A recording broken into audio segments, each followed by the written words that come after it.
Hello, everybody. Welcome to episode 30 of Everything Playbook. Thank you so much for listening. Have you all watched Coherence? It's this science fiction thriller. I stumbled into it through some Reddit threads a couple of months ago about science fiction movies, and I watched it, and I think it is one of the best science fiction films ever made. And this episode is with the writer and director of Coherence, James Byrkit. I have watched the film about 5 times now, and it genuinely took me 5 viewings to fully absorb it, to pay attention to every line of dialogue, every movement of every character, to really get the full picture of what happens over the course of one night. The entire film takes place on a single evening where 8 friends gather together on the night of Miller's comet passing Earth. And what unfolds is one of the most quietly mind bending stories I have ever encountered. The possibility of people slipping into parallel versions of their lives, parallel universes forming right there in the neighborhood. It is an extraordinary science fiction story. What is so brilliant about Coherence is this. Let's say you put 1,000 people in a room and asked each of them what they think the story means, what they really think happened. The all thousand of them could possibly be right. Every single version of how someone sees a film could be true. That is how brilliant it is. In this conversation, we talk about James's filmmaking process and his creative vision. And I kind of try to understand how the movie industry works through his eyes. It's a fun, laid back conversation. If you have not watched Coherence yet, please go watch it. It should be available on many streaming platforms. I've also linked James's YouTube channel in the description below. Last but not least, if you have not subscribed to Everything Playbook on Spotify already, please do. It would really help the channel grow. Thank you so much for listening. Thank you so much for sticking along. Enjoy the episode. Okay, thanks a lot for giving me your time. Huge fan of Coherence, and I'm actually new to the Coherence Club. I watched it. I even learned about the movie just like a few months ago through I just was browsing through some weird Reddit threads and everything about quantum computing and everything, and there was like this one user said, hey, you guys should watch like Coherence, and that led me to so many other Reddit Coherence threads. And I watched it 5 times after that, and then just to kind of refresh the whole thing, I watched it over the weekend. And you know what, it's like a weird thing. Coherence, brilliant movie, masterpiece. I was like thinking today morning, like, do you even recognize what a masterpiece that is? And I thought initially that movie was just like released 5 years back or 6 years back, but then it's only like a few days ago I learned it was in 2013.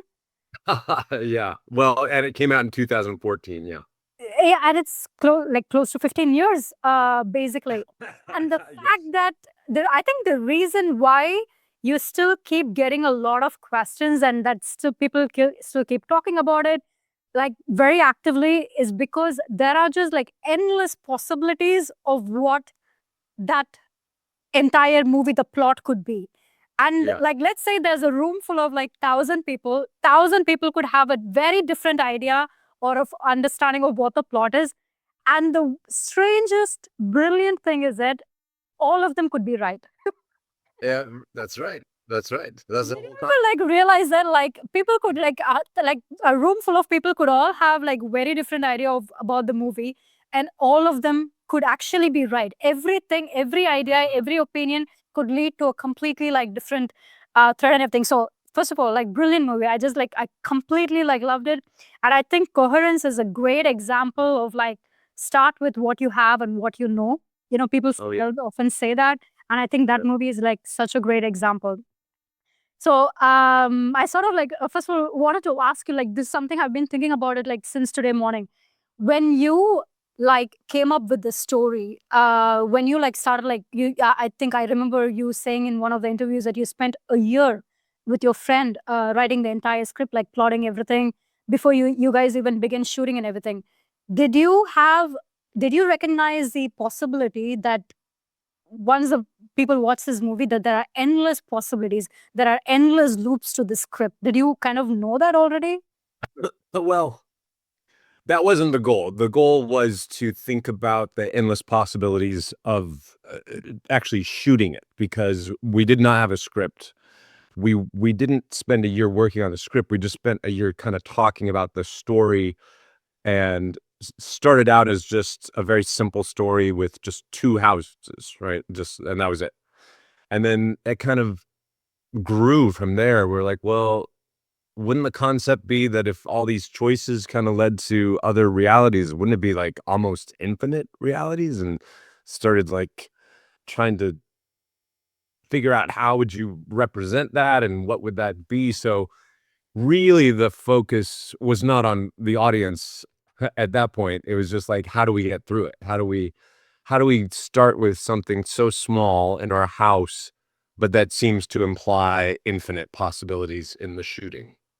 But then I guess it actually gradually developed into a science fiction then, right? The whole idea of bringing in quantum mechanics, many worlds theory, the possibility of parallel dimensions, multiple universes, etc. Yeah. So I guess it gradually like grew because I was like thinking, there's no way even you could have like figured out how many possibilities there are within this particular plot. People could make 100 different variations of who Laurie is, and it could all be true. Yeah, that's true. It was very quickly, it was always intended to be science fiction because as soon as I was thinking about, a branching reality, you go on Google and you start like looking up what is, what are the current theories of multi-worlds and multiverse and everything, and you educate yourself very quickly, Yeah. after weeks and weeks of just reading about these theories. And there's this guy Hugh Everett back in the 50s who presented it as a serious concept that, every time something could go a different way, it does go a different way and leads to a completely different universe. And so really you're trying to balance these huge ideas, infinite ideas, with just what can you actually shoot? How are you gonna make it understandable? What character are you going to follow really to make it, o- uh, be a cohesive story? So that's really all the effort was. Yeah. This weekend when I watched the movie, because as somebody who's watching it, you follow the plot where all the friends come into the house and then they start eating, drinking, etc., and things unfold. And then when Hugh and Amir go out, they bring back a box. It's only like this time around I realized, wow, like as somebody who's watching it, we are following the story in this order, but when they bring back the box, it means in another house, half of the movie has already happened. Yeah, right. Yeah, right. Like almost Yeah. like 60% of the plot has already happened, and they're already like writing down the names, and they're already in a huge chaos and everything. And also the possibility that everyone probably before they even got into the house, they all passed through the dark area, which means they never even the ones who are in the first house, they probably were not even meant to be in the first house. So Right.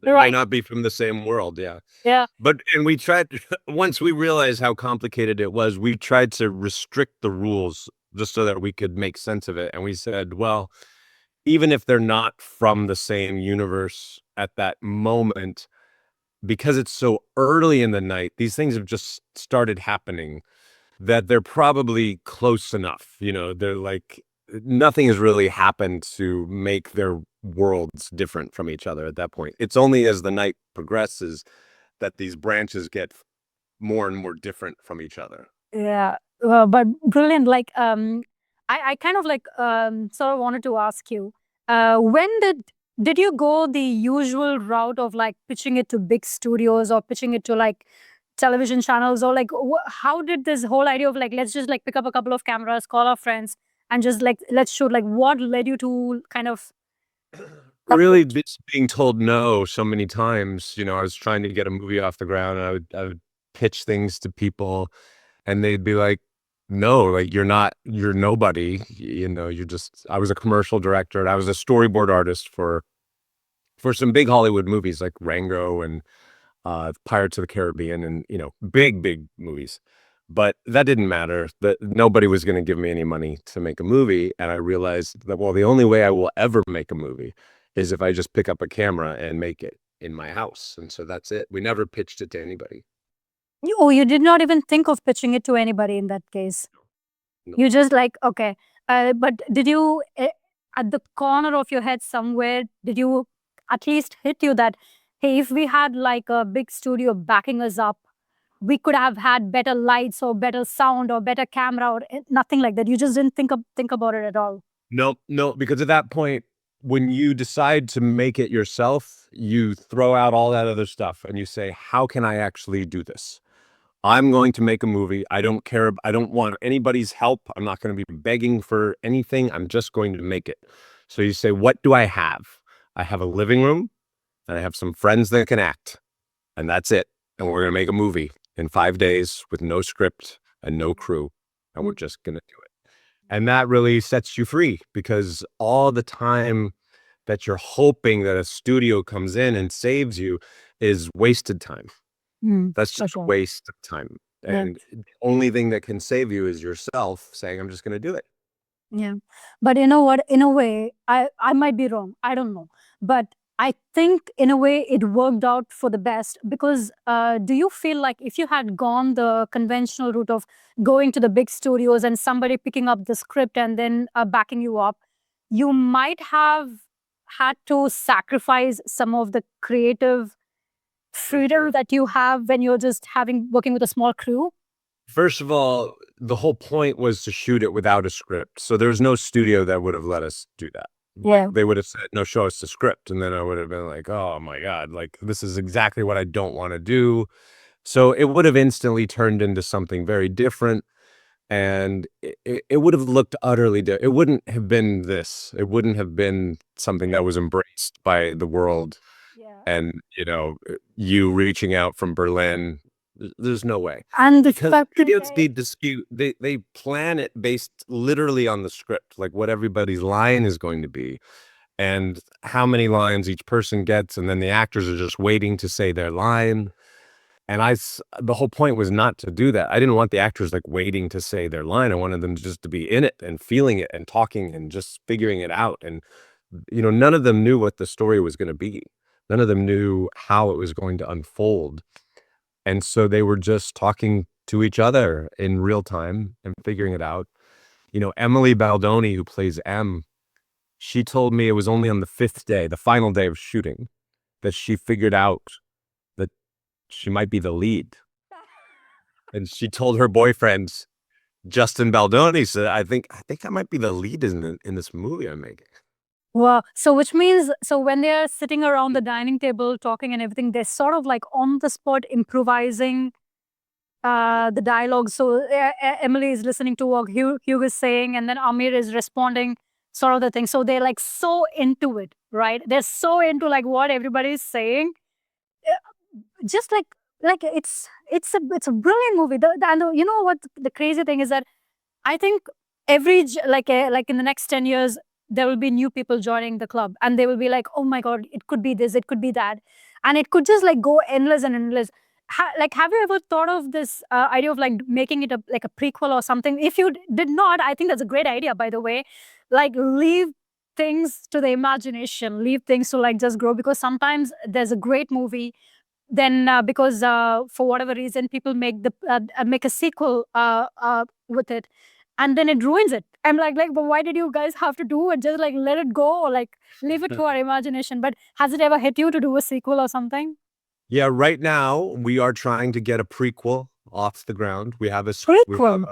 we have a story, and we have some amazing actors attached. We just don't have the money yet, but it should be really fun for the fans that like Coherence. They'll be very delighted to see how we've sort of gone back in time and told a part of the story. And for people who've never seen the movie at all, they're going to want to see the original to understand how it all fits together. But yeah, I had this producer come to me. Her name is Kate Andrews, and she had made a movie last year called It's What's Inside that was this huge hit at Sundance.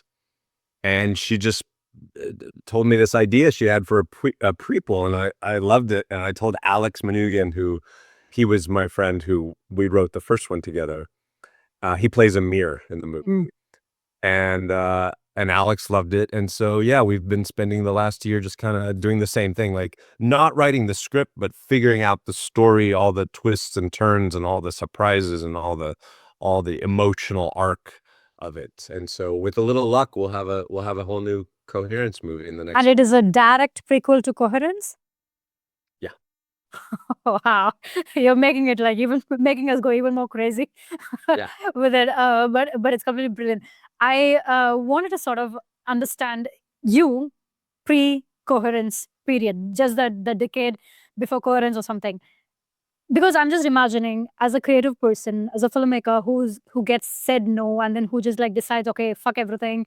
I'm gonna call a bunch of friends, pick up camera, and I'm gonna do it.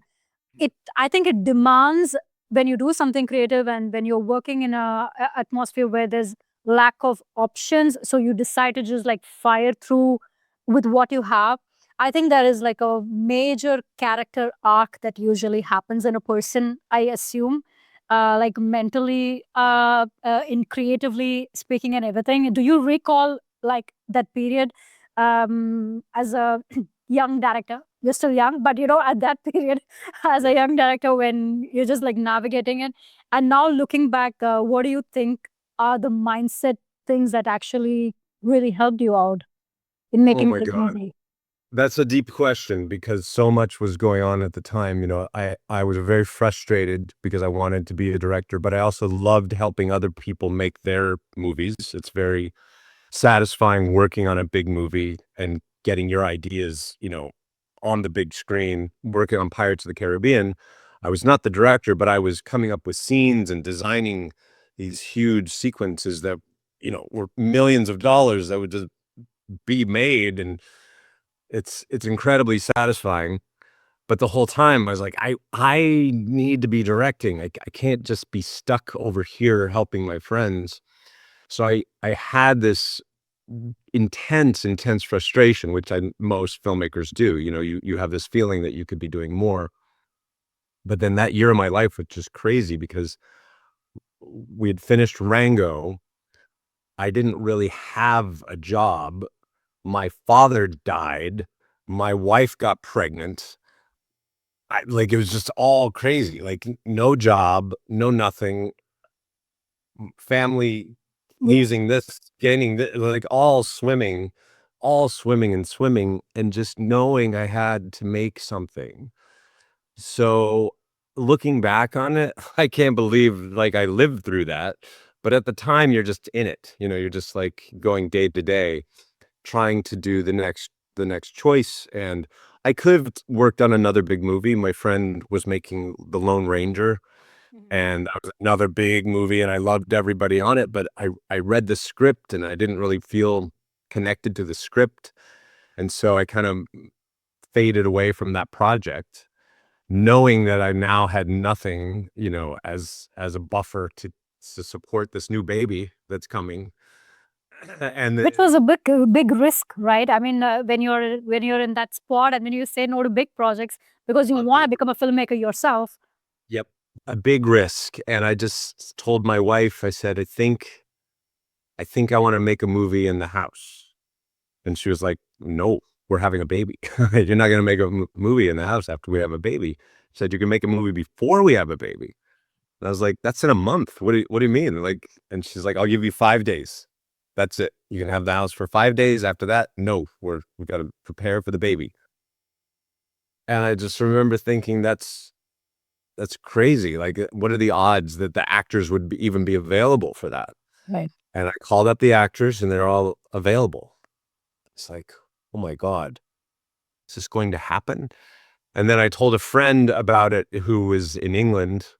Her name is Lena, and she's a producer, and I showed her this little test that we had done around the dinner table. We'd shot a little bit of it a year earlier just to see if the idea would work, like, without a script. And Lena saw the tests and said, "Well, I'll come out and help you. I'll produce it for you." And I was like, "Oh my God.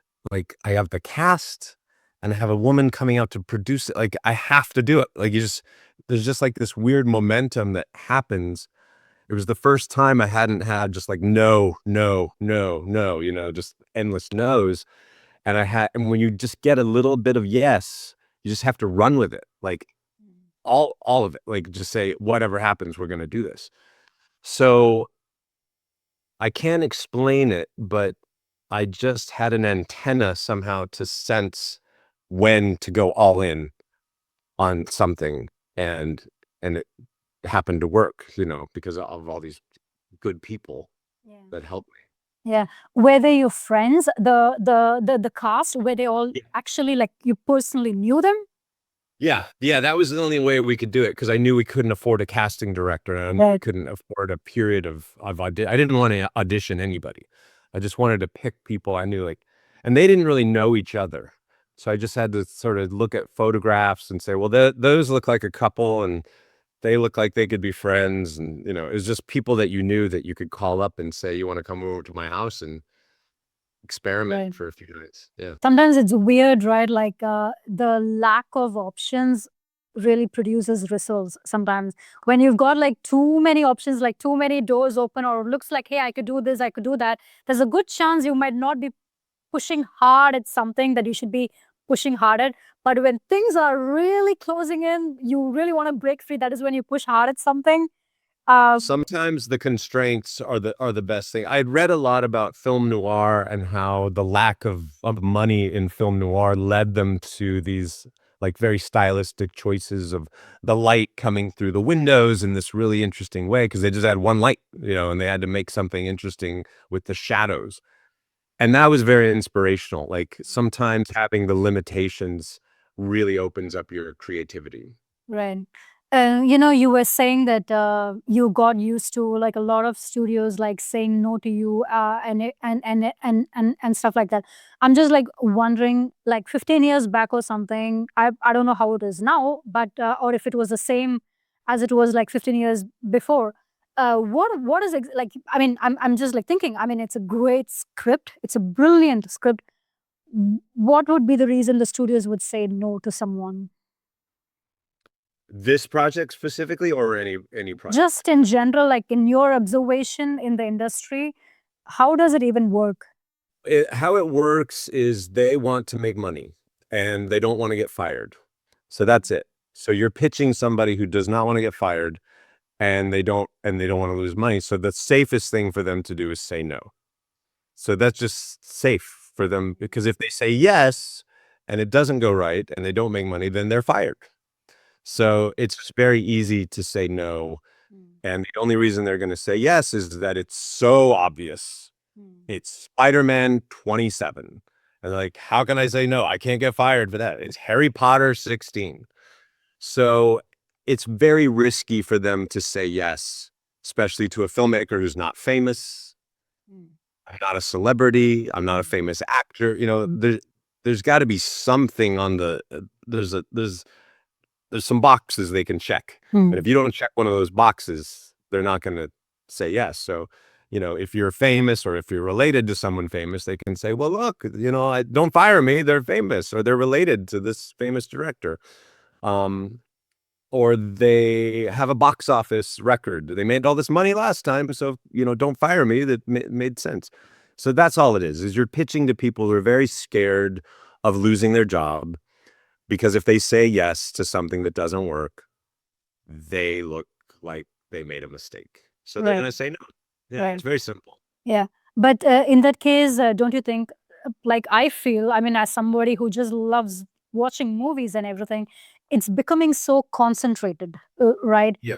It's always the same five filmmakers, the Nolans and the Spielbergs and the Batmans and the Supermans, and then they shifted the gender from Superman to Superwoman just to give a little bit of creativity.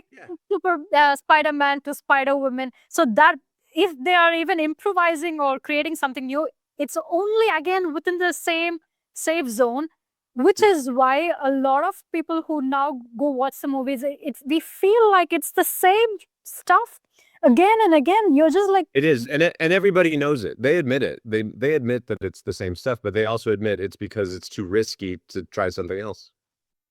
so they prefer to just keep the audience frustrated within the same loop. Yes, that is, Yeah. and also it's shifted to streamers now, Netflix and Amazon and those things, and their job is not to make good content. Their job is to keep people paying for a subscription. Those are two different things. They just want you to pay the subscription, but that has nothing to do with how good it is. That's just like paying a subscription before we've even seen it, before you even know what's coming, you're Right. paying the subscription. So they don't have to make something good for you. Like in the old days, you'd look at the newspaper and go, "Oh my God, there's an interesting movie. I love the poster. Let's find out about it, and then let's make a plan to go see it." That's not what happens now. Now you just pay monthly for Netflix or for Amazon or whatever. You don't even know it's coming. Mm. But why would you? Why do you say that? Because don't you think like a majority of shows that Netflix or Amazon produces, they're actually like quite good. They do invest a lot of money in it. Great actors, great script. Uh, some of them are good. Yeah. Okay, you would only say some. Okay, Yeah, sure. I watch it. Yeah, some of it's good. okay. No, That's great. not the goal. The goal is to get people to pay us a monthly subscription before they even know what's coming. Yeah. Does that make sense? Very different than getting excited about a specific movie Mm. and then going out to see that movie. Yeah, but I think a lot of people who also stick with the subscription is probably because of reruns of old shows that has actually worked, right? Like for example, Friends or Big Bang Theory, and stuff like that. So people keep the subscription sometimes for that as well, and sometimes they pull back some old movies and they just put for like make it available for a couple of months or something like that. Yeah, I mean, the theory is that you'll find something, even if it's not your favorite thing, but at least you'll find something. Yeah. So that justifies you paying the subscription for next month, and you're thinking, well, maybe next month I'll find something good. Yeah. How would how like if I hope I hope it's okay that I'm asking you these questions about how you see the industry through your eyes and through the lens. Because you know, when we are talking about Spielberg or Nolan, so they make movies that don't exactly hit the box office well as well, right? Like for example, Christopher Nolan made Tenet. I don't know how the recent Steven Spielberg movie went. The Disclosure, which was not a great movie in my opinion. Which means they even they still lose money as well. So do they just like you know, sweep it out of the blanket saying, hey, it's still a big name, it's a Spielberg movie, it's a Nolan movie? Well, again, you have to imagine the people who say yes to that movie probably are not going to get fired because Steven Spielberg. How can you say no to Steven Spielberg? It's Christopher Nolan. So they've proven themselves enough in the past. Mm. They have made great movies and they have made great successful box office movies. So why not say yes to that? You're not going to get fired. Mm. Even if it doesn't make money. They'll be like, that's okay. You got a Mm. Steven Spielberg movie made. So it's all about, are you going to get fired if this goes wrong? Yeah, okay. Now, as a independent filmmaker who, like 15 years back, you experimented with just a couple of camera and friends and everything, do you kind of like see how much more options now indie filmmakers have right now? Do you sort of like recognize that because now we have like you don't have to, you have the marketing at your hands with just like a couple of social media accounts, TikTok, Instagram, and everything to blow your whole project up, even to find people like casting. You can just like put it on your stories and people are gonna like be on your DMs and everything. Do you kind of like recognize that? Does it make it easier for you as well to operate now compared to like 15 years earlier as a filmmaker? That's a great question. I mean, it definitely has opened doors clearly for especially the young upcoming filmmakers. I'm not much of a social media person, so I'm not functioning in that realm. I don't have a lot of followers, so I don't have this kind of energy. But if I was a younger filmmaker, I would definitely be taking advantage of it. Also, just the technology, just that you can have, a camera. This is better than any camera I got to use as a student, like, Yeah. and being able to edit it at home. I mean, that's incredible. And I was always waiting. I was the last 15 years, or 12 years since I really released Coherence. It felt like I was one of the first to sort of say, I'm just going to use consumer grade cameras to make a film because that was never really done before. And I thought, well, if I'm doing it, then that means people younger than me are really going to like learn how to do it.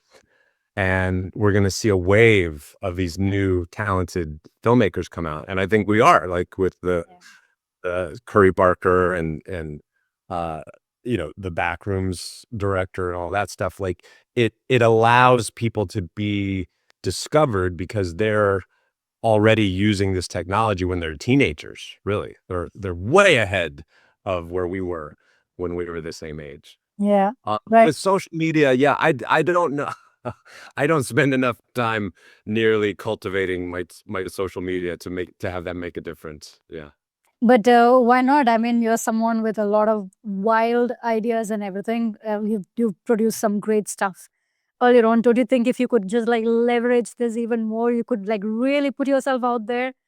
Uh, I do. I just don't know how. It's not my. I you don't have a do it. teenage son. You just said you have a teenage son. Oh, he'll do it for sure. He's already making movies that are better than anything I ever made until I was in my 20s. So yeah. Right. Yeah, but like what I think it's great. Like social media has opened up doors for, I don't know if you're a songwriter, script writer, director, producer, etc. Just to do the networking, start a project like over the weekend and do stuff like that.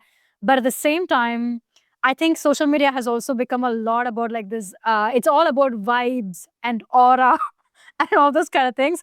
So the marketing is wild, but the depth of the content is really, it's not that good. Because I don't know if you've observed it. This is just like my observation because I Oh spend yeah, a lot yeah. of time watching You're your right, content on social media. and it's leading to something very tricky, and it's you have to be very specific when you look at it, because now, unfortunately, the people who are going to be the most successful at that are not necessarily the best directors or writers, but they're the best at social media, which is two different things.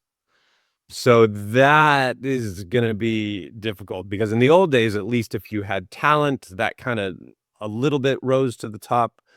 But now, just because you have talent, somebody else with no talent, but knows how to, do their hair and their lighting, is going to be 10 times more popular than you. Yeah, and it's almost like, it is more important that you be a social media star first before you actually have the talent of like doing whatever it is that you have to do.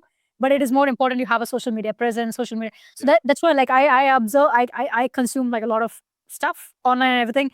It's like great, like because they push the political stuff and then they push all the like the vibes and like and all kind of different things. But the thing is that like where's the depth of the content, where's like that magic that goes, you're like, wow, like what did I just watch, or like what that's kind of like taking a dump.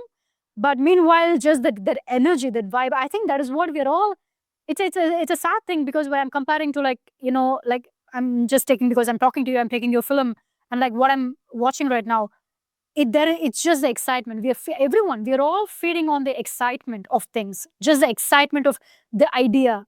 But like the depth of it is just like gone. But also, don't you think the reason why the depth is also lost is because now everything is like political right now? Because you have to be, maybe at back then when you had to write your script, I think your focus was very concentrated, you in the sense that you don't have to distract yourself by what will group A think, group B think, group C think. Right. But right now it is like you have to think what the endless number of groups will think before you write Yeah. a Yeah. particular line or Yeah. something.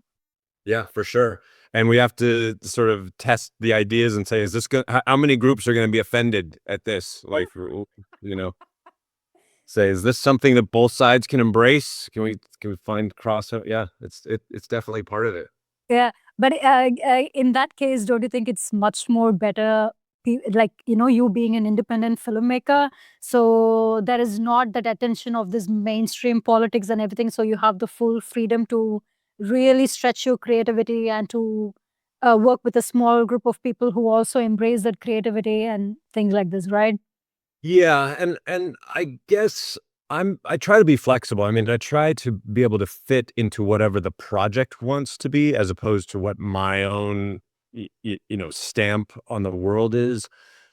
For me, when I think of a project, or when I get excited about the project itself is more important than my ego. And I become like a carrier of the project, or I become a protector of the project. So it's almost like, I remember this sculptor talking about when he's chipping away at at a sculpture, the sculpture's already in there. He's just trying to get rid of everything else, but he's just being of service to this thing that's trapped in the marble, you know? So that's how I think about it. Like, it's not about me broadcasting my views. That would be a different thing. Somebody wanted to have a one-on-one talk, I'd be fine to do that. But when it comes to an artistic project, the project itself sort of takes precedence over my own personal ego. Like, when did you recognize that you wanted to like become a filmmaker? Was it always in you, that being super creative, writing scripts, and did you always go around carrying a camera with you, shooting stuff? No, I mean, ever since I was a little kid, I was drawing, you know, and creating stories. So even when I was 5, I remember creating a sort of storybook about a giant fire that took over the whole country. And like, now that I look back on it, it looks like a Michael Bay movie. Like, it's like a disaster movie, you know. And they solved it by building a giant building over the entire country, because I learned that if you take away the oxygen from fire, it will go out. So I had this completely unrealistic but conceptually strong idea that they actually built this giant building to encase the fire. There's like thousands of miles, you know. And but that was I look back at that those sets of drawings and realizing, like, even as a 5-year-old, I wanted to tell visual stories. So probably by the age of 10, watching Star Wars and these things and getting super excited and just being like, oh, wait, that's like a thing. Like, people can make movies. Then I was just obsessed. But I didn't have a camera. I didn't have a camera until like my 20s, really. Because it's so hard to get. So, Yeah. I didn't know anybody. I didn't know anybody who'd even been on a film set until I was in my 20s. Yeah. Then how did you get into working as a storyboard director for Pirates of the Caribbean? I moved to Los Angeles to go to grad school at And California. you are in LA right now, right? Yeah, close. I'm in Pasadena, but yes. Okay. And going to grad school in Cal Arts, you start supercharging, meeting people, making little films, editing. I realized that storyboarding was really calling me, and because I love to draw, and I was like, that's my way in. Like, you have to have some kind of special talent if you're going to get in. And so I just worked really hard to get my portfolio looking very professional, and making sure I just, the first few jobs I did, like, I just did the best possible job, and started developing relationships with directors, and then realizing, like, storyboarding is such a great job because you're working with the director, like, face to face. And then I would always say, do you mind if I come visit the set when you're shooting? They'd be like, great, come on by. And so I'd, like, instantly get to see what it's like to be on a real set and understand the jobs and understand the pacing and understand the priorities. So that really changed everything, is having that job, and then all the money I made from storyboarding, I would then put into my short films and my little projects with my friends. Yeah. Hmm. But now, besides this prequel that you're like working on, do you still actively collaborate in other movies and stuff? Yeah, there's a few directors that will still call up and see if I have time to help them. Sacha Baron Cohen sometimes calls me up, and I'll help him on a movie, and Gore Verbinski will call me, and we just did Good Luck, Have Fun, Don't Die, and that was really fun.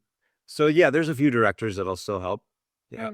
But do you like at this point, do you sort of like have any, I don't know, so do you have the goal or the aim to like okay, like I get that you want to be a filmmaker, you want to continue being a filmmaker, you want to keep directing movies and everything, but is there still somewhere in you that oh, I want to work in a big budget studio thing? Is that ever like a thought? Well, I would only work on a big budget studio thing if it was mine. If I had a idea that was very personal and passionate for me, and they said, "Yeah, do it your way, you bet." And then Like if they say do it your way.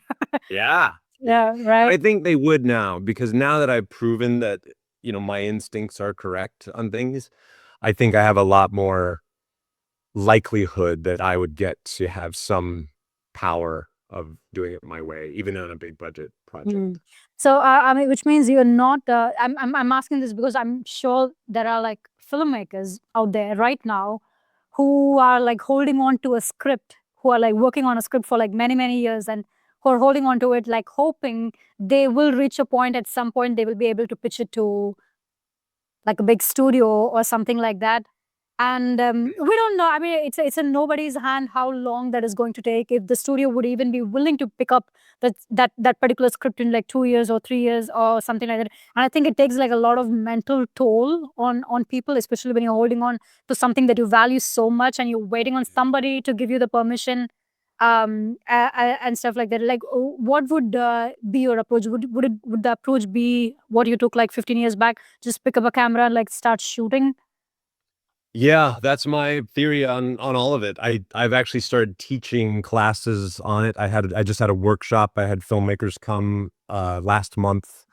We all met in Sedona, Arizona for 3 days, and they came and we just talked about how to get their film right now off the ground instead of waiting around for permission, because that is a waste of time. You don't need permission to make your film now. You did 20 years ago because there was no way to get the equipment. There's no way to afford it, but now you can. And so somehow we need to shift out of this mindset of waiting and waiting for Warner Brothers to, tell you, yes, you're good enough, or Disney to say, oh, you're now selected to do this, version of this superhero that nobody's ever heard of. If you have a great idea, you should start making that great idea. Do people pitch you ideas? Like, do they send you scripts and everything? Hey, can you like? They try to, but I don't have time to read someone else's script, unfortunately. Sorry. You just reply to them, just go shoot. Yeah, I'm like, I can't help you. I don't have any money, but I can definitely give you some advice on how to get it done. Yeah. Yeah, if anyone is interested, by the way, you can go to burkittfilm.com and Right. you can see my little class, because we're probably gonna do another one maybe in October if I can get some filmmakers to come out. That's really like nice.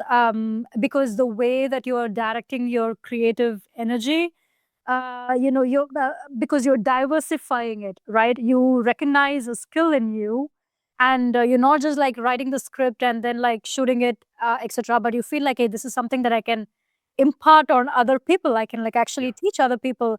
It's a great thing to like recognize, like, because how many filmmakers would be available to teach what the things that they have learned, and everything. So I think that's it's a great thing that you're doing, to like sort of like diversify. Plus, I think it's a great, yeah, I think it's a great way to like even just expand your skills and networking and things like that. It's something that I've tried to embrace the last few years, as it's dawned on me that all these young filmmakers were coming and saying, like, this movie inspired me. Your movie made me want to try my film or whatever. And I thought, okay, I better like be available somewhat for this. And so, like, I'm helping a young filmmaker, Jenna Cannell, right now. She's a stunt woman. She's making her first movie, and I'm executive producer on that. And I just thought, yeah, if I can impart a little bit of energy or a little bit of framework on how to make something happen, then that's my role for now. And while I'm waiting to get my own film off the ground, the least I can do Yeah. is help other filmmakers. Yeah, right. Can I ask for your writing process or like your creative process, like which I'm guessing I'm a sort of a creative as well in a way. Uh, I'm a photographer, so I worked in a couple of short films here in Berlin, and as a travel photographer, I also work with some brands here as a photographer and videographer, and stuff. And also now with this podcast and everything, it demands a lot from you, right? Because first of all, especially like for someone like me, I used to be very insecure about just like putting myself out there, just like going and standing in a new place and everything.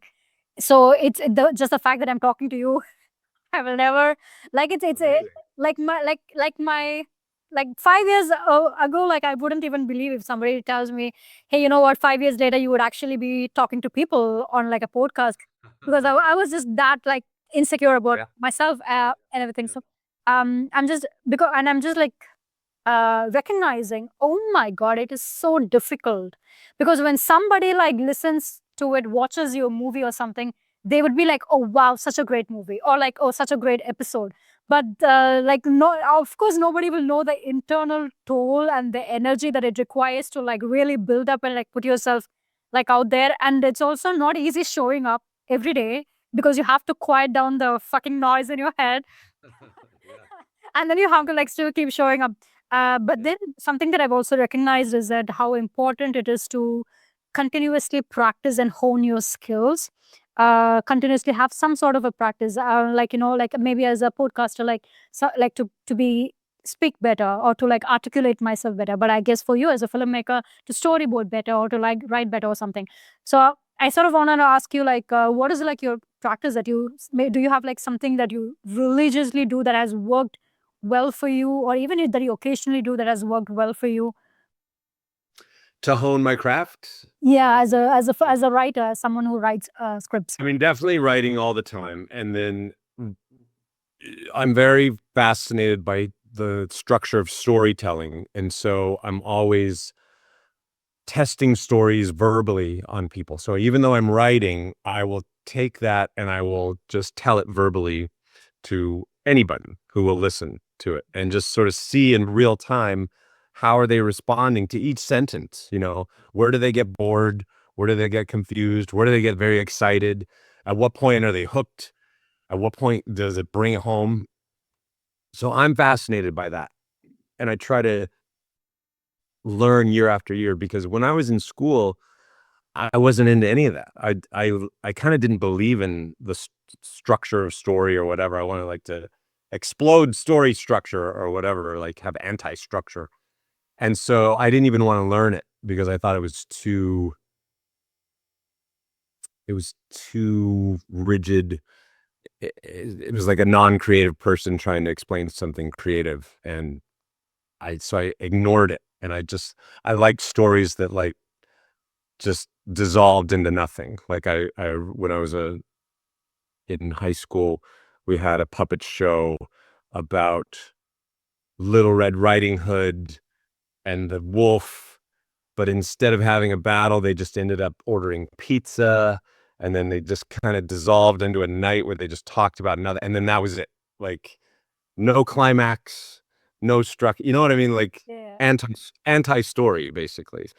And that can only get you so far. Like the only movie that I think really does it successfully is Monty Python and the Holy Grail. Like that's an anti-story story.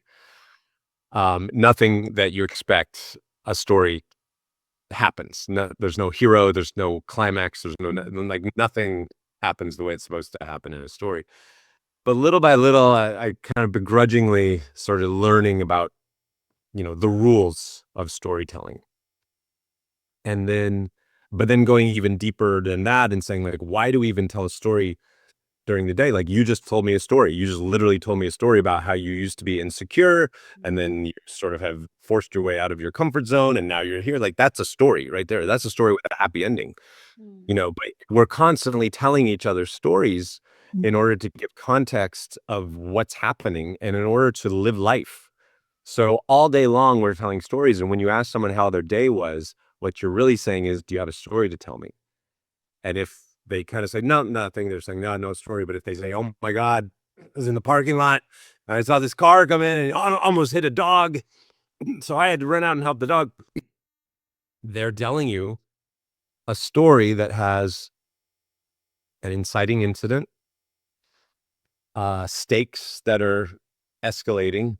And then if they're a good storyteller, like naturally, they'll have a good ending, right? And then I saved the dog, or then because I had room in my car, I took the dog to the hospital. Like if they're a natural storyteller, it will have every single beat of a major motion picture. Right. And you can make a movie out of it, if it's a good story like that. Because we need to hear examples how to live. Mm. There's no rule book, there's no guidebook of how to live on earth, right? When you're born, there's no like, unless you're very religious. Mm. But even those are not that helpful in day-to-day interactions. Yeah. So we constantly have to tell stories like how to be nice to people, when it's worth fighting, when it's worth falling in love, how far do you go to save a friendship? All of those are stories that we have to tell each other all day long in order to function. So that's really what we're doing. And then when we make a movie, that we're saying, of all the stories I've heard in the last year, 5 years, this is the one. This is the best story I want to make. Mm. And that's really hard to do sometimes, because some filmmakers that I talk to, I'll ask them why this story, and they won't have a great answer. They'll just be like, I don't know, it's just kind of what I have. And you start talking about their life and you realize they have 10 other better stories in them than the one they just randomly chose to make a movie out of. So sometimes it's like you got to dig in and say, like, what is your life? What are the actual stories that you're in? Because those are way better than this dumb script you're working on about zombies and vampires that I've seen 80 times. Yeah. And also it's crazy, right? Like in our own life, like the stories that we choose to remember by the end of the year or by the end of like a decade or something, there are some things that it just sticks with you. Maybe at that time you won't realize how much, when it happened, you don't realize how much it has an impact on your life or something like that. But like looking back, like, like 5 years down the line or 10 years down the line, what that you still remember that story, which felt so insignificant back then, but that is what created like a whole different curve out of you. Totally. When I was making Coherence, I did not realize that I was in that story, that my dad died and my wife is having a baby and I'm making a movie and it feels like it's all crashing, but then we save it. Like, I wasn't aware of any of that. I was just trying to get through the day. I was just trying day by day. But looking back on it, I'm like, oh my God, like that's a story, just that, and how we made it. Yeah, right. It's like they're making the Rocky movie now with about Sylvester Stallone saying, "I play Rocky." Okay. You know, Are they? that movie. Yeah, yeah, because the story of how he got Rocky made is Okay. as good as the movie Rocky. Oh yeah, that's true. Yeah. I mean, he was like broke and he had like a dog, and then he wrote the entire script, right? The entire story of like, oh, that would be like really brilliant, actually. Sometimes it's just when you see, I think those kind of stories are really good. But sometimes recently, I saw this big shock, Godfather, which is one of my absolute favorite like movies. Like where I don't think nothing can beat like Godfather. Yeah. Just it's so epic, legendary. Al Pacino, like the cinematography, just such an immersive experience, right? Like the dialogue and everything. Recently, I saw this very shocking news that they're going to make another new Godfather or something. But then today morning, I just checked. Apparently, they're not. They've decided not to do it, which is like I, I am so glad. Amazing. Yeah, it's so crazy. Like, hey, some movies are just like good. Like, leave it. It's the same for me with Harry Potter as well. Like the one that they made with the HBO thing. I don't know if you're keeping up with it or if you watched or something. I'm like, no, just like leave it. I don't know, because I think it's exactly like what you said. They have like a winning script that won 10 years ago or 20 years ago, and they just want to keep making money by drilling the same thing again and again instead of like coming up with anything new. Does that, as somebody who loves movies and everything, does that like concern you? Like just like the future of cinema, the future of like the industry, and also we have like tech is great, but then there is AI, which is not always great. Especially now, it's can do editing, photography, etc. Everything. Just as somebody who loves cinema, does that concern you where the industry is heading? I'm not concerned because I think that humans are always going to find a way to make something valuable because of the human effort in it. The reason that the AI stuff is not catching on is because it's dawning on people that that didn't take any effort. And things that don't take effort are not impressive. Um, and so I think one way or another, people are going to find a way to have their human effort rewarded, whether that's making phones on their iPhone, films on their iPhone, or making live performances or whatever it is. But something about the effort involved and the human effort specifically is always going to be more impressive than seeing some automated thing.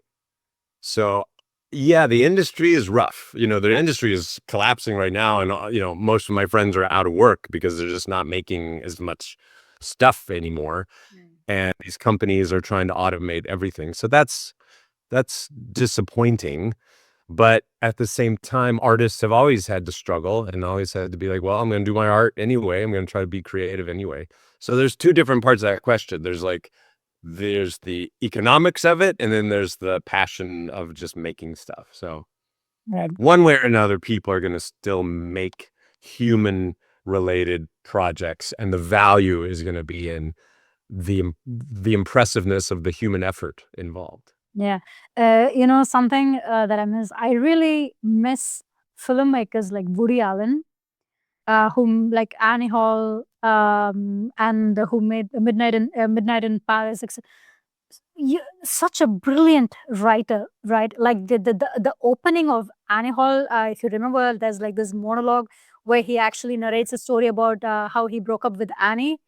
Yeah. Like it just like hits you what a brilliant writer this person is, right? Even though he's probably obviously a shitty person, but who cares? But as an artist, such a brilliant writer. The way that you narrate and everything, you almost don't see that. And also before sunrise, before sunset, before midnight, the writing is so deep. It almost like demands that it's something so poetic about it, almost like literature value to like a movie and things like this. That is sort of like all kind of like losing its grip with movies anymore. We don't see something of like that quality or anything. Did you watch the Odyssey? I did. Did you like it? What did you think? Well, I mean, I love not having to watch a bunch of green screen. Yeah, that was Right. wonderful. I love how he made it. Yeah. I really respect that, and I think he and I share a lot of the same just kind of tastes in terms of like wanting to make a real boat and put it on the real ocean. So all of that I really respect. Um, yeah, I admire the filmmaking for sure. Yeah. What did you think about like the cast and everything? Like, for example, I felt like some of it was just like completely out of place. Like, for example, Zendaya. I've not watched like a bunch of her movies or something, but it almost feels like, don't you guys have any other actors other than her? Like, Well, that's funny you say that because that is literally the joke in Hollywood is when you pitch a movie, the first thing you say, can Zendaya be in it? Like that's just the joke that she makes a movie, she can get your movie made. So you see, this is exactly like what I was like telling. You yeah, need fuck depth. You need the star value. You need that social media aura and everything to yeah. actually sell something outside right now. Yeah. Now, but at least he didn't put like, TikTok influencers with 4 million. Zendaya is a great actor, and Annie Hathaway is a great. So Yes. yes, he put stars in it, but we've always done that since the beginning of filmmaking. They tried to put stars in a big epic.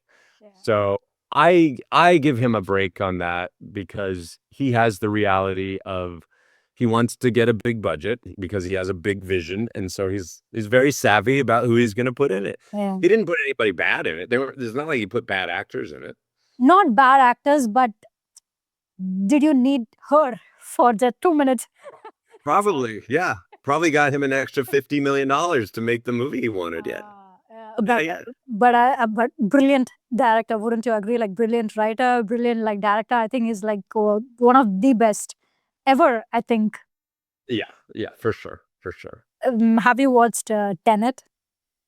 Yeah, I have watched Tenet. Tenet is one of the few I have not seen very many times. I actually want. Because it gets more confusing every time you watch it. Yeah, I'm like, does that make sense? I'm not sure. I'm not sure it makes sense, but I heard he's like, it doesn't matter if it makes sense. I'm just like, don't try to literally follow it.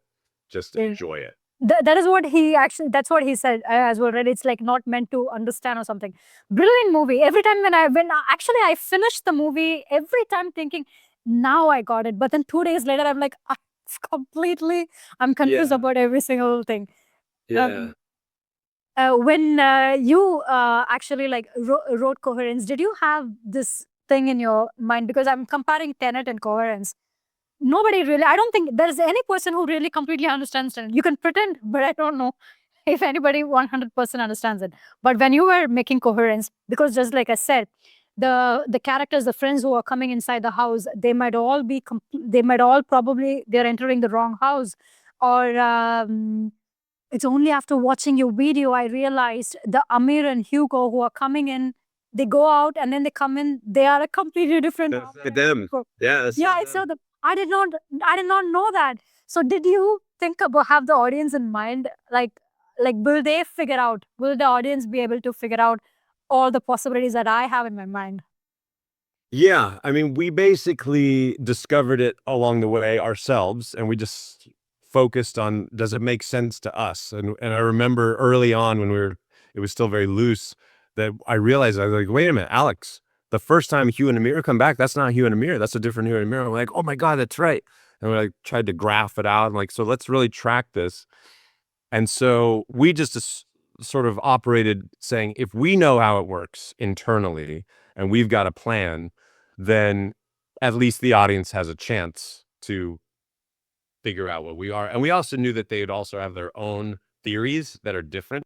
So you did expect all these hundreds of theories to come out eventually? We knew it would happen because we had gone online and seen the comments about Primer. Do you know the movie Primer? Super mind So bending. yeah, so because of the online theories about Primer and how people were invested in that movie, we realized, okay, so there's a part of the internet audience that just loves to try to crack it and wants to graph it, even if it's wrong. So we said, great, let's make sure that we have a couple, like it's not completely explained so that people can have their own theories. And yeah, we knew that would happen. So wait, Primer came before Coherence? So it's even more. Much before. Much before. Really? So it's that old? Oh, wow. I just read like he was actually a software engineer turned filmmaker, and he made the movie. Even you know how I actually made an effort to understand Primer. I found like the entire screenplay, the script online, because by watching it, I was just like brain dead, really. So I thought maybe if I at least like read it or something, I'll understand. And only by reading it, I understood a bit. And I had to watch a bunch of videos, and then now I think I understand. Even now, I don't feel like, but I think like I understand. But that's like that's the greatest thing. Like, you know, you keep people talking about it even like a decade later, or like 2 decades later, or something like that. Now, you obviously don't have to tell me the answer for this if you don't want to say, but the climax of Coherence, where M actually faints in the bathroom. She knocks out the other M and then she faints when she comes out of the bathroom. There are a couple of theories about it. It's because it's like Schrodinger's cat finally, it's all collapsing into like one, and she gets hit by that and then she collapses. And the second theory is also because she has a ketamine in her hands and she sniffs, and that is why she faints. Is that actually a solid story? No, the first one is a little more what we were thinking, but also just that she's exhausted and like so stressed that she just attacked this person. But we also just had this feeling of like, also like things are, compressing and solidifying. And so it just felt right, to be honest. It just, sometimes you just go with the emotional feeling of it. It just feels like she'd come out of the bathroom and just, her heart and she would just like not be breathing enough and she'd have to collapse. But no, she doesn't have any ketamine on her wrist at that point. Hmm. Okay. Then because I was also thinking maybe she just something happens, everything like collapses into one and then she faints. But then I had like another thing, if everything collapses, why is that she's the only one who's fainting, not the other, not the other ones? But again, then I think about it, because the in that house nobody actually left the house, right? In the good, yeah. In the good house, it looks like nobody actually left the house. She's the only one that's trapped. She's the only one who's out of the place. She's the only one that is a visitor. And that's kind of what we were thinking. We were saying, like, this is a woman who's gone from house to house to house to house, and she's had to kill herself. This is just too much. It's all built up, and she's gonna just have to collapse. Yeah. Did you do some, because you bought about the Tunguska event, about the comet, etc. Did you actually do some research on these sort of like subjects, on these theories? Yeah, you can learn everything you need to know in an hour online. Yeah. Did you know something about the Tunguska event? Because I think the story that you brought up is, it passed and then it burst, and then like a lot of people in Siberia, they actually died. But I think it's like, I don't know, thousands of acres of trees were just like completely like flattened or something like that. Do you know there are like other theories about the Tunguska event as well? Because at the same time, Tesla was working on some Yeah. like electromagnetic communication signals Yeah, around the world using the. around the world, and he actually blamed himself. Yeah. He actually blamed himself, saying it because he triggered something, and then that is why the comet burst, and then it created such a massive destruction. Then the other theory is obviously like the UFO thing, because if a comet or a meteor had actually burst, they must have found some fragments of that material down there. But since they found nothing, then the other theory is that probably it was just like a UFO. It's a big mystery because there's no crater and they don't know how it happened. Maybe the angle of it, and it was a big ice ball that superheated. They don't know. It's a great mystery. Yeah. Yeah. But it flattened trees. The only thing, so few people lived there that it was really hard to even get there to study it. Yeah. And there's this cool thing about, I don't know if you're into this, just learning about psychedelic mushrooms and stuff like that. There's this mushroom called as Amanita muscaria. You probably must have heard about it, which has a red bud, like a white stem and a red bud. There's a story like, apparently the shamans in Siberia, like many centuries back, they would actually take this Amanita muscaria and they would like consume it, and they would obviously get high. They'd go and they'd like, they'd go and like discharge themselves. They'd just go and pee in the trees and everything. And the deers would actually push the shamans away and just to drink the piss. Because once the deers drink the piss, they would the deers would then get high, the reindeers would then get high, and they would start behaving as if they are like floating. They're flying or something. In the sense, they would start jumping as if they're like flying, or it would look like Santa's reindeer, you mean? exactly. Exactly like that. Have you heard of the story? And but it's wild. And because in Siberia it used to snow a lot, the way the shamans would actually deliver these mushrooms to other people's houses is by going behind the houses, climbing the chimneys. They would basically have like basically have like a path or something that connects to each other's roof, and they would go and drop it via the chimney. But the thing is that, You like, need to write this movie. This is your story that you need to write. The origin. This is actually like it's out there. I mean, I'm not coming up with it or anything. No, but you should. You can. It doesn't belong to anybody. It's a great story. I don't know, like a 500-year-old shaman might come and like, hey, that's my script. but They'll be happy that you told this story. They'll be delighted. yeah, but isn't it like wild? I mean, the fact that the Santa Claus is represented as red and white, and then how is the Santa Claus going, like with the reindeer that's flying, and where do they drop the gifts? They drop the gifts through the chimney. Like, are you religious by any sense? Because this might hurt your religious ideas or something. No, that does not offend me in any way. No, it's wonderful. Yeah, this is just like something I just wanted to tell you, because you were. I love it. I love things like that, and I love sort of blending, the truth with myth, and sort of having connection to real stories, so that people are like, well, how much of this is true? So, yeah, that's a wonderful story. You should definitely. research No, that. not I would be slightly dubious of some of those claims because that sounds like the way that the internet builds false narratives, to be honest. But maybe. Oh my God, there are scholars who have written books about this. I'm not actually saying this out of a Reddit thread or anything. There are literally scholars who have written books about this.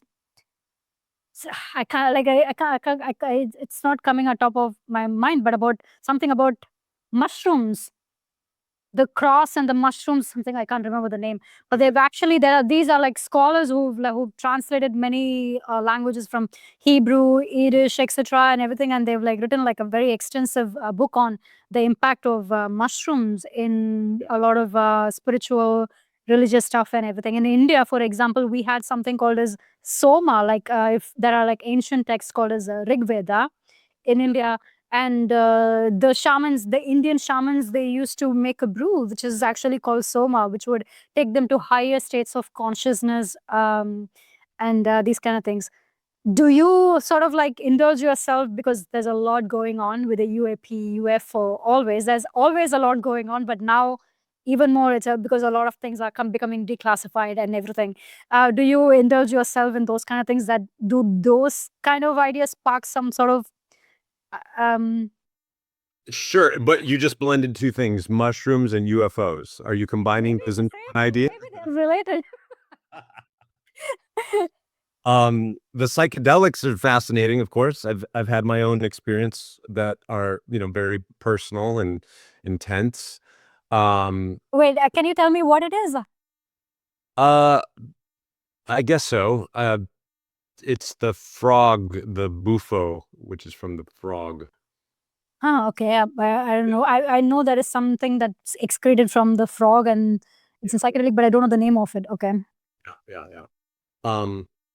But and believe me, like when I was a kid, I was obsessed with the UFO story. I could tell you every major UFO sighting starting. Have you had anything? 30s. No.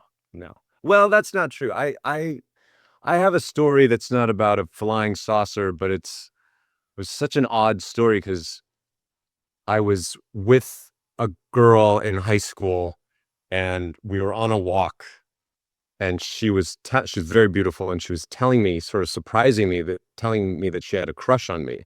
But as she's talking to me, behind her head was like this thing that was crashing through the atmosphere.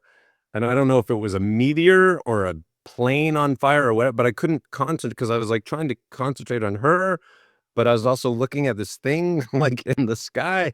It was very hard to split my focus between the two things. And so to this day, I don't know what it was because I was so distracted. What was it, like that fast or? No, it was long. It was many seconds. Yeah, it was Okay. incredible.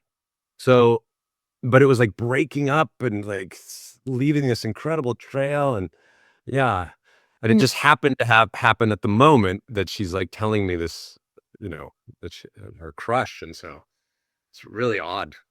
But growing up, what UFO stories had the most impact on you, like a Roswell or something? I mean, I was fascinated by all of it. And I slowly started, because I was a storyteller, I slowly started becoming a little dubious of them because I noticed that all of them relied on having no evidence.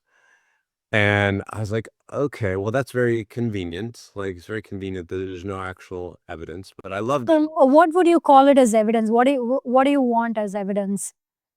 Well, especially in today's modern age where everyone literally has a high definition camera. Yeah. When they started coming out in the early 2000s, I was very excited because I was like, oh, great. Like now, like this is going to solve it because everybody who says they have an alien abduction story or whatever is just going to like have the proof. But suddenly that proof, those stories diminished drastically because they couldn't rely on the excuse of not having a camera anymore. So that's what I was really tracking, is because in the 80s and 90s, the abduction stories started increasing and people got a lot of attention for them. And they were very easy to tell because you didn't have to provide any evidence. So as the cameras got more and more, you know, ubiquitous, I was really excited. I was like, this is great because this will finally be proof in high definition of these things. And what happened instead was the stories started diminishing. And to this day, we have only a fraction of as many abduction stories as we had in the 90s. Because, of course, people don't have any way to present the proof that they would have if it were true. So I'm not saying it's impossible, and I'm still hoping, of course, that there are, things that are revealed, but that's a major thing. Just as a filmmaker and as a storyteller, I'm more interested in the storytelling than once there's no evidence and there should be evidence, you're like, okay, well then let's just set that aside. You're like, we'll wait. Yeah. Do you have a different opinion of why there's no evidence? Like Okay, let's hear it. no, it's not. It's not just that. It's also about like how deep you went down certain rabbit holes and everything. Because that's my thing. How deep did you go into certain stories and things like that? Abduction is just like one part of it. Here's the thing. This is where we are getting into the crazy zone. Yeah. Because then I might start saying stuff that might like freak you out or something.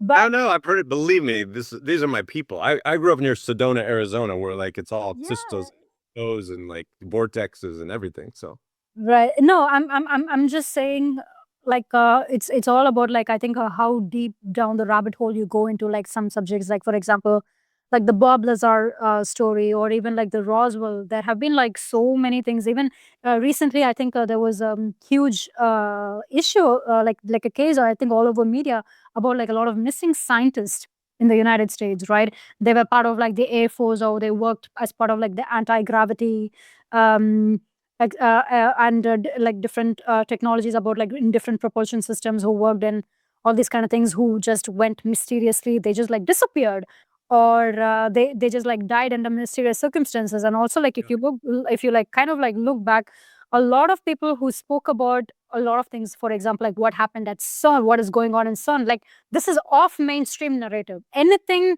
a lot of people speak about like the off mainstream narrative. They've all like mysteriously died. Always it's like they shot themselves, or they just like disappear, or they kill themselves and everything. I feel like and the thing is that once you just like start connecting these things, I know you could go crazy and connect unnecessary things. But if you are like very careful, and if you really start like connecting some things, it also starts to make like a lot of sense. Like for example, one of the scientists who disappeared when they produced a list of people, scientists or who disappeared and everything. One of them was actually this very like I think when she passed away, like in 2022 or something, she was only 34, and she was part of actually a startup working on anti-gravity technology. Her name is Amy Askridge, and one of the last interviews that she gave was like a 3 hour interview or something, where she's just like sitting and talking with a couple of friends who are also part of like that industry in one way or the other. And she looks like drunk basically, and she's just like ranting, she's just like blurting out. And something that she said about is actually this concept of ultra terrestrials. So extraterrestrials are like presumably the beings that are coming from other planets and everything like that. But then there's like ultra terrestrials. There is a whole paper written by this guy named Hapuf. So he has written about what ultra terrestrials actually are. Ultra terrestrials are us, but it is us from the future. She gives a couple of examples like P-54 or P-42, which means it's present plus 52,000 years, present plus 42,000 years. So ultra terrestrials are beings that are visiting us, but it's us. It's kind of like evolution of what our species becomes after a possible apocalypse, like a global cataclysm or something, or like a nuclear event or something. And then there are like many that go underground and then they survive. Hey, a lot of people are building bunkers. What's all about that? What are they not telling us? And there are few who miraculously survive, and they kind of like so it's kind of like a mix of like people who survive underground, or like the ones who miraculously survive above. they basically transition, like it takes hundreds of thousands of like years, and then they transition into like what we now kind of like see with this gray things like the shot, and then it's kind of like a mutation of us, like what becomes of us. It's very weird that she said this because I think about like 15 years back or something, there was this one guy. I'm gonna get his name wrong, but he worked in Area 51, and he worked in like the technology and everything. His name is Dan Burish. Okay, so he's no more. By the way, he mysteriously killed, and if you look at his photos or something, it looks like he has been like harmed. It doesn't look like a self-inflicted harm. It looked like somebody actually harmed him. He said the spaceship that crashed at the Roswell in New Mexico, the grays that apparently like 3 grays were inside the spaceship, and 2 of them were already mangled and they died, and only 1 survived. He said this like about 15 years back or something, that they were actually, they are actually like us, just like a different mutation of us that is like from 50,000 years later. And they're just like passing between Earth in 2 different times, and they basically happen to crash. But it's just that, like, and he died, she died. And I'm telling you just like a couple of stories, but then if you go down this rabbit hole, it gets very heavy, and it gets not heavy, but honestly speaking, it gets very uncomfortable, because then you have to go down different rabbit holes. Hey, why are these billionaires building bunkers?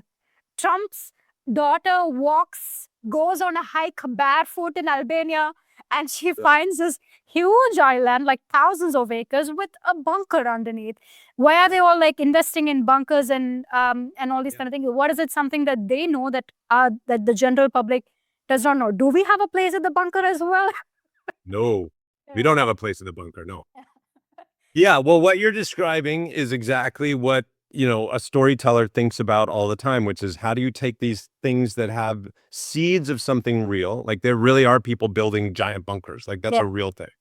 And then you combine it with things that are open to interpretation, and then you combine that with things that are just lies. Like my movie has lies in it. I have Emily telling a story about a real thing, which is the Tunguska event, and then she tells the story about something that happened in Finland in 1923, which is completely made up. So that's what you're reading. You're reading this weird combination of truth, strange interpretation of something that might be true, and then things that are absolutely made up lies, because it's fun to make up lies, because people like me who love telling stories and love to blur the worlds together, it has an effect on the listener to the story. And that's is like, we're trying to create rabbit holes for you. We're trying to create an experience for you. We're trying to create like a real life escape room for you to lose yourself in. So don't worry, it's not nearly as bad as it seems, because a lot of that is just very intentional storytelling. And but I think you're completely right. Like as somebody, as a consumer, as somebody who's curious about something, I tell this to myself all the time: be careful. Be careful in the sense that you got to be, as much as you're open-minded to learn a bunch of different things, you should also be able to smell the bullshit. Right, like, and it's very easy to present things online as if they're true that aren't. They can say, hey, this person wrote this paper in 1963, so that means it's real. And you're just like, oh my God, they wrote a paper, like that must be real. And it's all just invented. And I know that that's true because I do it. I make up stuff all the time and say it as if it's true, as part of the entertainment of the thing that we're doing. And that's part of the fun, is like blurring truth with reality. So yes, just know that you're on a invention that is designed to keep you in the rabbit hole and to keep you having a feeling. And it's the same. That's why I'm obsessed with storytelling. Honestly, like this is the kind of storytelling. When I was at a Cal Arts, I was fascinated by the way that documentaries present information, right? With this very calm voice and these graphs and things.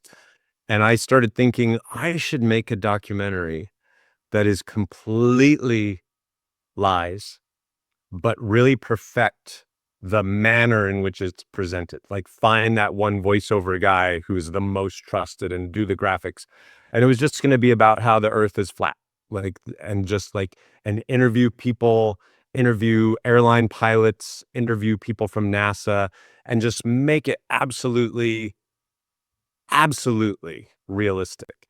And the whole point is that you're exploiting humans' abilities to be tricked in it. Now, little did I know that all I had to do is wait a few years, and now people are just churning this stuff out every day. There's fake documentary. There's more fake documentaries being made today than there are real documentaries. Did you know that? Like, because there's these Fake programs. documentaries in the sense, are you saying the context, the content behind it is completely Yeah, fake? there's more fake documentaries being made today than real documentaries, because people can just type in, make me a documentary about how Kim Kardashian is an alien. And then it'll just like create a 20-minute perfect YouTube of absolute perfect graphics, perfect voiceover. It sounds real. And now it's on YouTube as if it's real. But there's way more false documentaries Yeah. on YouTube than there Yeah. are real documentaries. So just keep that in mind. Yeah, I think no. I question myself all the time. I double guess myself like all the time. I like I constantly like try to like remind myself like like don't like give into anything. Don't give into like any hype, or like don't give into like, because I think now we are just like living in a culture where it's all noise. There's just like so much noise, endless noise about everything, any subject that you pick, anything that you pick, like Yeah. there's just like endless noise. Like you have to like constantly remind yourself to like detach, or else you like lose your mind, or you like give in to the politics of things, or just the hype of things and everything. And you'll not, at the end of the day, you'll not like what we were just like talking. You will lose a depth in like what you're even like trying to do, or You can something. lose it.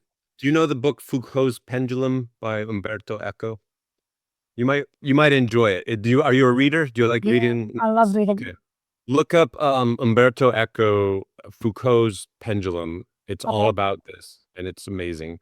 Um, but you know, even for Coherence, when we first came out, the distributor wanted to put out a false Wikipedia page about Miller's comet, because that's the comet that we mentioned. Mhm. And like, let's put it out. Let's just put it out as if it's a real thing. And so that was an attempt to like put out false information for entertainment value, you know, to promote the movie. So that's like, that was very deliberate.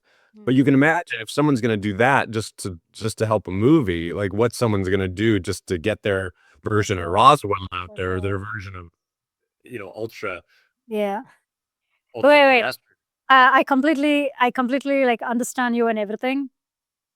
But as much as you are saying, I completely agree with the point that even I too believe a majority of them is just like slop. It's like built on like lies after lies after lies, to just like drive people into like different directions and drive them crazy, and like I don't know, for whatever reason. But the thing is that uh, parts of it could also be true, right? Parts of it could also be true. That is the part I'm trying to like. Yeah, and it's weird. And the bunker thing is weird, and the other there are a lot of weird things going on. Like, I think some of this is to distract us from those actual weird things that are going on. Yes, exactly. I think, oh my God, a lot of things, especially that are being made political right now, is exactly for that reason, so that people don't ask the big questions. Hey, what's this bunker for? Why do I have to take vaccine 3 times? Or now the next time you tell me you have to take 5 times, like why do I have to take like 5 times? What exactly is in that? What is exactly does it to my body and everything? People you don't have time to ask, or you don't stretch your mind enough to ask such questions, because you're busy asking, are you pro-vax, anti-vax? Are you pro this? Are you anti this and everything? So keep the people fighting, so that the Arguing, yeah, make it people. seem like it's us against them as opposed to just talking about it. Yeah, you said you're not on social media that much and everything. I don't know. If you come and watch it, it's chaos. It's complete madness. It's almost like we're all like, it's a giant mental hospital. Yeah, I noticed. We're all like in there. But I do think that keeps people distracted from saying, you know, why aren't billionaires paying for the infrastructure to their country? You know, I don't understand why. Where's all the money? You know, there used to be a middle class in America, and now it's like either you're super wealthy or you're barely surviving. Right. Exactly. And it's the same everywhere. Like, I mean, what unlimited resources in this planet, why are there still like poor countries, the countries that are suffering? Why are countries that are naturally resourceful, that are very rich, why are they the most like suffering? Like Congo is supposed to have like so many natural resources and everything, which then shouldn't they, okay, if you're taking all the minerals from Congo, then shouldn't they be given something in return? Shouldn't there be like a sophisticated culture there or something, instead of just like completely ripping that culture out of it? And these are the things like makes me question whatever we call it as reality, like how real Oh yeah, yeah. And that is something I'm fascinated with, which is what is the reality agreement we all have? Like we just kind of agree what reality is. Like yes, exactly. this is a shirt. This is like we just kind of agree. But that's not the only way you could see reality. There's like infinite ways to see reality. Yeah.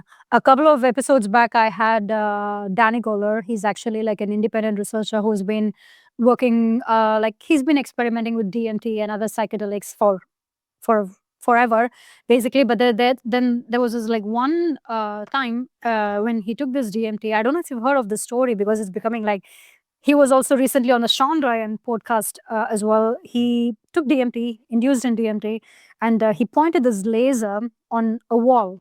And wherever the light touches the surface, he's seeing code. And Seeing what? code, just like codes of data. Oh, code. Yeah, yeah, yeah. Yeah, I but saw that online. I did right. see that. Yeah. Yeah, and the closer he looks inside, that wherever the light touches the surface, it almost looks like it's just code. And now this has been actually tested by hundreds of people, and a majority of like them are seeing code. Now, this is, first of all, I had like a huge episode with him. And for parts of it, like we didn't agree on a lot of things. We were like arguing and stuff like that. But it was like a very fascinating episode. But the point is that the next episode, I actually was talking to John Hogan, who is a science journalist. He wrote the book End of Science. It came out in 1996, basically saying that all the major breakthroughs that are in science are already done. He said like the Big Bang theory, theory of evolution, this is all already done.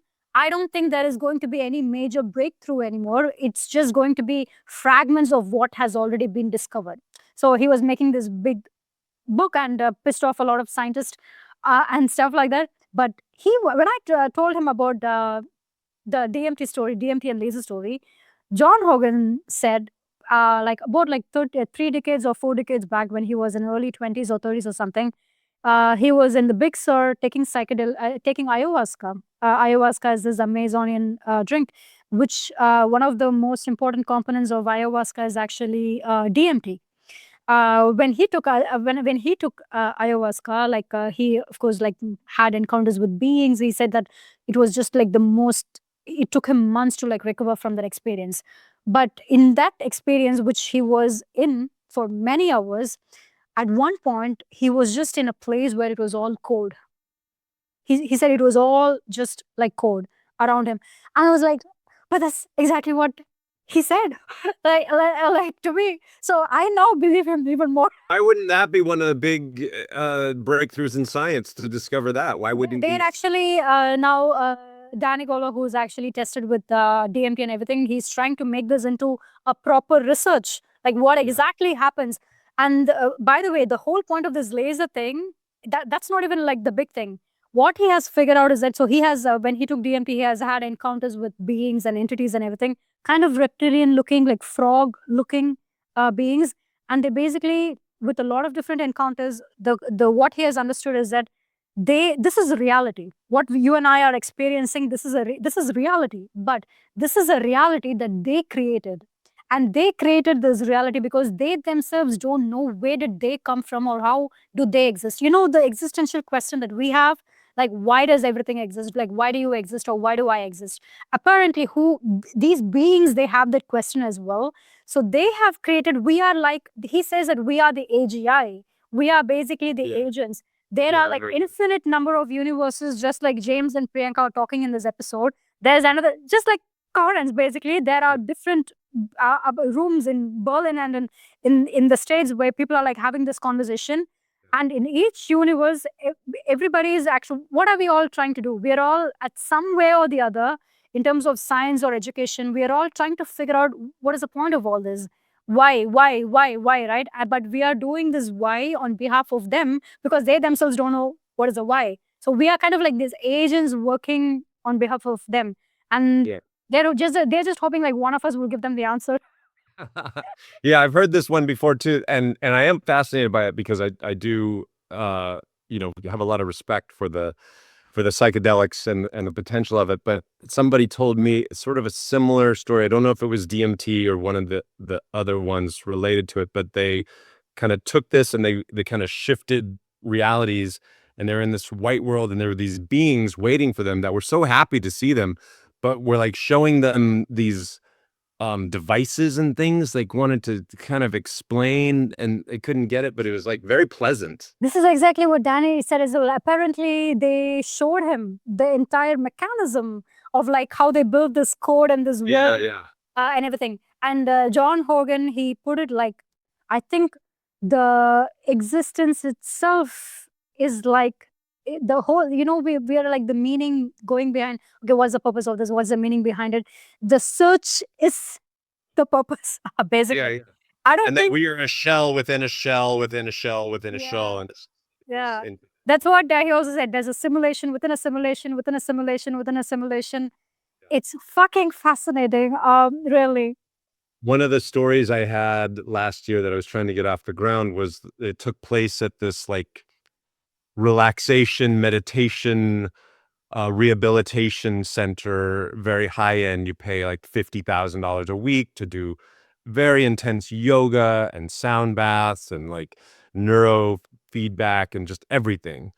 And one of the things that they would do is this one technician who was there, like a brain technician, kind of figured out that there's a way to kind of tap into our internal code, like actual give commands when you're in a state of deep hypnosis, and kind of access your hard drive, and to kind of go like, okay, run command B, and then like, and then they'd answer, and you'd be like, show me your true form. And then suddenly, like, it would tell your hard drive inside, or in the all reality, to go ahead and show the true form, which is not human at all, and just kind of like erupt into this reality that you can't even get your head around when it sort of appears in our reality, but it's sort of hijacking straight into the code that's behind it all. Yeah, I mean, they also say, I mean, I think that's also one of the things that, right, it's just like we are sort of occupying this body, this thing. Yeah. We are like an energy, right? We're like an energy who is just inside this body. Like we just don't have. Yeah, we start confusing that this avatar is actually real, and we think that like the physical reality is real, but it's just temporary. But again, I don't know. Do you think that we were created by God? Is it reality? Is it simulation? What is God driven by then? God would be. That's exactly. They don't know. Like, I'm trying to figure out life too. I'm just trying to figure it out. I was hoping you guys could tell me. Yeah, there's this Alex Jones episode with Joe Rogan. Like, quite very old. Come on, a lot of things that he has said has come true. A lot of things. You can't call him crazy anymore. He sounds crazy and stuff, but a lot of things he has said has come true. He did say they're making frogs gay. It was true. It was actually right. But he said even God doesn't know where God comes from. And that sort of like connects to like whoever like created us, like this like Danny Goller said with the DMT and the laser experiment. It's like because they don't know where they come from or what is the purpose of all this. That is why they created us, and we are like about to find out. And what are we doing? Like we're just like building technology, and everything, and we're trying to search, find meaning, trying to see where we're going. But this is what we're doing, right? We're trying to find a point. What is the fucking point, right? What is the point of like all this? That is what we're trying to do. So hopefully, I don't know, maybe, I don't know if our universe, we are clever enough to give them the answer, but maybe someone, some other. But maybe they'll enjoy our movies in the meantime. Yeah. They'll probably get more information from our movies than they do from us. Yeah, but I think We have to solidify our story. Once we learn it, we have to put it in a form that we can express it. So that'll probably be in either a fake documentary or a Christopher Nolan movie. but I really like how detached you are. You listen and you're like, oh, no, no, no. Well, no, I love it all. I love it, but I don't get upset by it because I'm one of the people working behind the curtain. Yeah. You know what I mean? So it doesn't freak me out to see somebody else having a great show because I'm like, oh yeah, you did a good show. You use that lighting effect and you use that mask. Sometimes I use that lighting effect. That's great. Yeah. Um, so it doesn't really bother me. I think it's joyous to think about. It's joyous to think about like reality is not what we think it is. Yeah. That's not a bad thing. That's a Yeah. great thing. I like something that I've been thinking about a lot as well, that that we could probably have like suppressed senses. Like we have like this five senses that lets me see you, lets me see my surrounding and everything. But probably there are senses that are like genetically suppressed within us or something, which means that there is probably like an animal that's like flying outside, right outside my window over here. Yeah. But that part of my sense is probably suppressed. And the reason why I could be, I don't know, why when people take DMT or psychedelics or something, or they start seeing like strange things. But the point is that if and the fact that people who take DMT or certain psychedelics, they see the same kind of being. They have the same kind of interaction or the experience or something. It makes me think that maybe what DMT does is that it wakes up these sleeping senses. And that is so that allows us to see things which actually is around us already, but it's just like we Yeah. can't perceive it. I think that's one of the most interesting thing about some of the psychedelics is that the visions are similar, so that it doesn't just seem like a random thing that your brain is generating. It actually seems like there's some kind of order to it. I remember talking to a friend who had done a similar experience that I have, and the way he explained the image of what he ended up seeing was so similar to what I saw. I was like, "That's really weird." Like, it sounds like we went to the same place, and even the words he used, he said he got to this place that felt like a nuclear furnace of love. And I was like, "Oh my god, that's what I saw. How is that possible that we experienced the same thing? We didn't talk about it. We didn't share any information about it. Right. So what is that? Why would it be so similar?" But maybe that's just the influx of, you know, serotonin overwhelming the brain. I don't know, but it Yeah. sure was weird. Yeah. I have like a few more things to like ask. Are there any filmmakers or like just like people in general who had like a big influence in your process of like becoming a filmmaker or something? Somebody that just like had like a real impact in the work that you do? No, I mean, just watching filmmakers that I love, like Terry No Gilliam. aliens? No, no. Rod Serling, who made The Twilight Zone in the 60s, I just think he's incredible. You know, Rod Serling had no money to make that show, but every week he created something special, very emotional, Mm. very, he was very socially conscious. He thought that the world needed to be better, that humans needed to be better people. And so maybe Rod Serling might be the biggest impact, but it's not like I ever met him or anything like that. He was just like someone that I watched his work and um, yeah, Chris. Did you watch Chris Nolan? Yeah, did you watch Dark on Netflix? It's this I German did see show. Mark. Yeah, It's again such a brilliant. It's super like mind bending. Again, it has to do with parallel universes and yeah, yeah. black holes and quantum stuff and everything. And are you a reader? Yeah, not as much now that I have a son, but yeah, I used to read a lot. Any books that you kind of like openly go out and recommend to people? Hey, you absolutely have to read this sort of I thing. mean, do you know Ted Chiang, the who wrote like Arrival and Oh, yeah, he's a great science fiction writer. uh-huh. Chiang, I think. Oh, yeah, Arrival was a book first, right? And then later it was made into a movie. Um, yeah, I think so. I think even like also Also, Dune was as well like a book, and then later it was like made into a movie. Did you watch Project Hail Mary? I did. Yeah. Did you like it? For what it is, sure. Yeah, it was fun. I like the cast. I mean, Ryan's great. I thought it looked great. It was a little. That's not hard science to me. Yeah, it is not. It was just like a fun, like watchable, like once you go and watch, you have. It was Yeah, like that's that. like a family movie, family friendly. Yeah. That's. I don't think of that as actual science fiction, but it's just like fun entertainment. Yeah, I thought it was Yeah. well done. Did you like it? Yeah, I liked it. Like I said, like just like watch it once. It was nice to watch it once in the theater. The colors and the graphics were like really cool. Beautiful, And I think they also put like a lot of manual effort into a lot of scenes and everything. beautiful, Yeah, beautiful. that is always something to appreciate, especially like right now, right? With everything, it's becoming like AI slop and things like this. Yeah. Somebody like Nolan, for example, or even like Hail Mary, when they go and put in the manual effort that requires human help and support and creativity and talent and everything, I think that is like always great. I don't know if I don't know if you read stuff on Substack. Recently they are Substack is actually like a great place for like writers and everything, but I think the AI slop is sort of like increasing everywhere. People are using AI to just like push content and everything.